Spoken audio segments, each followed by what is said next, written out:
ಮಾಲೆಗಾಂವ್ಗೆ ಹೋಗೋಣ. ಮಾಲೆಗಾಂವ್ನಲ್ಲಿ ಆಡಳಿತಾರೂಢ ಬಿಜೆಪಿಗೆ ಶೇಪ್ ಔಟ್ ಆಗಿಬಿಟ್ಟಿದೆ ಅಂತೆ. ಇಸ್ಲಾಂ ಪಕ್ಷದ ಎದುರು ಬಿಜೆಪಿಗೆ ಭಾರೀ ಮುಖಭಂಗ ಆಗಿಬಿಟ್ಟಿದೆ. ಮಾಲೆಗಾಂವ್ನಲ್ಲಿ ಏಕೈಕ ದೊಡ್ಡ ಪಕ್ಷವಾಗಿ ಇಸ್ಲಾಂ ಪಕ್ಷ ಹೊರಹೊಮ್ಮಿದೆ.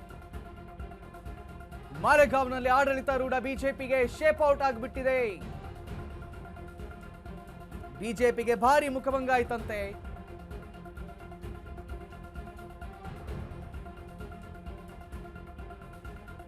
ವಿಪಕ್ಷವಾಗಲು ಸಹ ಅರ್ಹತೆ ಪಡೆಯಲಿಲ್ಲ ಬಿಜೆಪಿ. ಇಂಟ್ರೆಸ್ಟಿಂಗ್ 84 ಸ್ಥಾನಗಳಲ್ಲಿ 35 ಸ್ಥಾನವನ್ನ ಇಸ್ಲಾಂ ಪಕ್ಷ ಗೆದ್ದಿದೆ ಅಂತೆ. 21 ಸ್ಥಾನಗಳೊಂದಿಗೆ ಎರಡನೇ ಸ್ಥಾನ ಪಡೆದ ಎಎಂಐಎಂ. ಓಕೆ, ಶಿಂದೆ ಶಿವಸೇನೆಗೆ 18 ಸ್ಥಾನ. ಇಂಟ್ರೆಸ್ಟಿಂಗ್.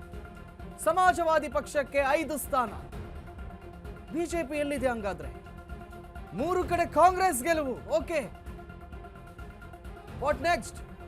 ಕೇವಲ 2 ಸ್ಥಾನದಲ್ಲಿ ಮಾತ್ರ ಬಿಜೆಪಿ ಕಾಣಿಸಿಕೊಳ್ತಾ ಇದೆ.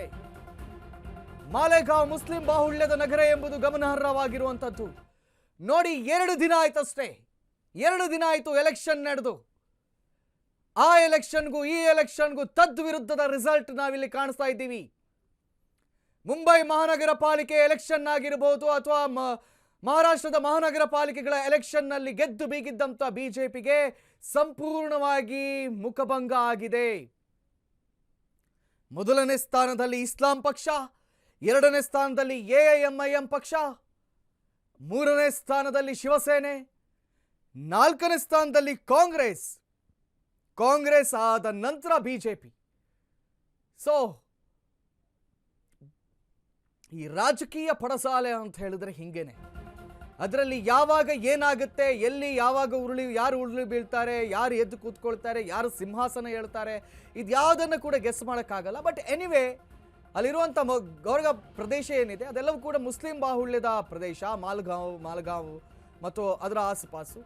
ಸೊ ಮುಸ್ಲಿಂ ಬಾಹುಳ್ಯದ ಪ್ರದೇಶದಲ್ಲಿ ಮುಸ್ಲಿಮರ ಮನವೊಲಿಕೆಗಾಗಿ ಬಿಜೆಪಿ ಯಾವುದೇ ಕಸರತ್ತುಗಳನ್ನು ಮಾಡಿದರೂ ಕೂಡ ಒಂದೊಮ್ಮೆ ಅವರು ಶಿವಸೇನೆಯನ್ನಾದರೂ ಒಪ್ಪಿಕೊಂಡಾರು, ಆದರೆ ಬಿಜೆಪಿಯನ್ನು ಒಪ್ಪಿಕೊಳ್ಳಲ್ಲ ಅನ್ನೋದು ಈ ವಿಚಾರದಲ್ಲಿ ಸ್ಪಷ್ಟವಾಗ್ತಾ ಇದೆ.